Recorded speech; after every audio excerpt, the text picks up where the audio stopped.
The Bible teaches that in the end days, an apostasy will sweep this earth, unlike anything ever seen before.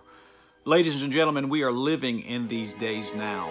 There is a generation that will produce churches that are completely indistinguishable from the nightclubs and bars of the world, yet they still claim to be Christians. The music, the lights, the crowds. It looks like a rock concert. And the lines around the block are enough to make any nightclub envious. But this is church. There is a generation of Christians that are completely indistinguishable from the lost heathen world in their personal appearance, yet they still claim to be Christians. I'm gonna walk down this runway. Bucket list. He seems to revel in the spotlight, but Lentz would prefer you focus on his preaching rather than his wardrobe. He says he's been blocked from visiting inmates because prison staff thought he looked more like a criminal than a cleric. There is a generation of Christians that simply cannot give a straight answer to even the most basic Bible question, yet they still claim to be Christians. Do you believe that only Christians can be in relationship with God? No, I believe that when Jesus said, I am the way, the truth, and the life, in the way I read that, Jesus said he's the road marker, he's the map. So I think God loves people so much that whether they accept or reject him, he's still gracious and he's still moving. There is a generation of Christians that when they worship, it sounds nothing short of utter confusion, yet they still claim to be Christians.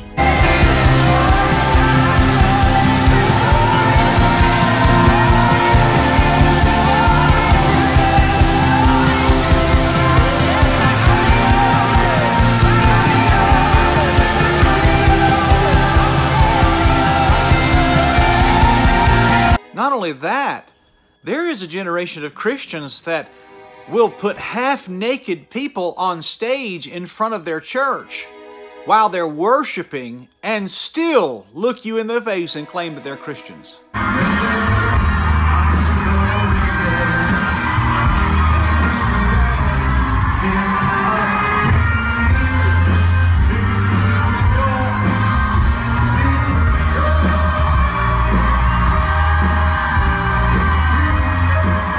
There is a generation of Christians that lives such immoral, loose lives that even the world is taken back that these people claim to be Christians, and yet they still claim to be Christians. Like that one time Carl was seen cuddling Justin's waist while they were walking down the street, or the time when Justin was leaning his head on the pastor's shoulder. Plus, what was the deal when the duo was captured taking shots at a bar together? We understand wanting to have fun with your friends, but it seems like strange behavior from a religious leader. The same night, witnesses claimed Justin ripped his shirt off, flirted with the waitress, and even slow danced with a stranger. The same witness claimed he would have never guessed it was religion that bonded the men. It also seems like they are morphing into the same person. They both have tattoos, wear similar clothing, and have the same taste in oversized glasses. They are both known to drop some major cash on their wardrobes, another characteristic that is out of place for a pastor. There is a generation of Christians that won't stand on any social issues of the day, especially abortion, and yet they still claim to be Christians. Drawing huge millennial crowds, but it's still evangelical. So where do you stand on social issues that young people are particularly passionate about, like gay marriage, abortion? Like, how do you address those types of things? So it's not a sin in your church to have an abortion? That's the kind of conversation we would have, finding out your story, where you're from, what you believe. Work through it, like talk yeah, about I things. mean, God's the judge. People have to live to their own convictions, and I think if I have to tell you, there is a generation of Christians that will not stand against homosexuality, and yet they still claim to be Christians. Are gay men and women welcome in the church? Absolutely. We have a lot of gay men and women in our church, and I pray we always do. It's not our place to tell anyone how they should live. That's their journey. Every article I've read about you guys says he declined to discuss gay marriage. Yeah, it's a misquote because I do discuss it, just not the way people want me to. When it comes to homosexuality, I refuse to let another human being or an immediate moment dictate how we approach it. Jesus was in the thick of an era where homosexuality, just like it is today, was wildly prevalent.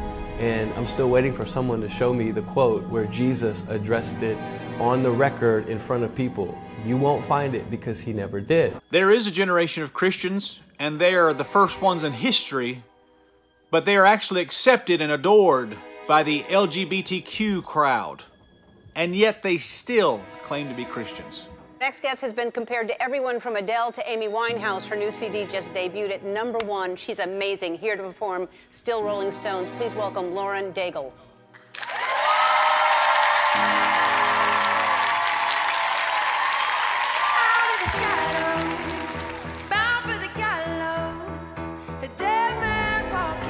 Ladies and gentlemen, it's time that Christians wake up and realize that Satan is not walking around with red horns and a pitchfork.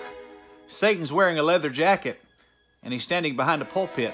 And it's also time that God's people realize there is a huge difference between Bible-believing Christianity and this Hillsong stuff, which is nothing more than a mixture of modernistic Protestant Pentecostalism, New Age religion, and charismatic apostasy.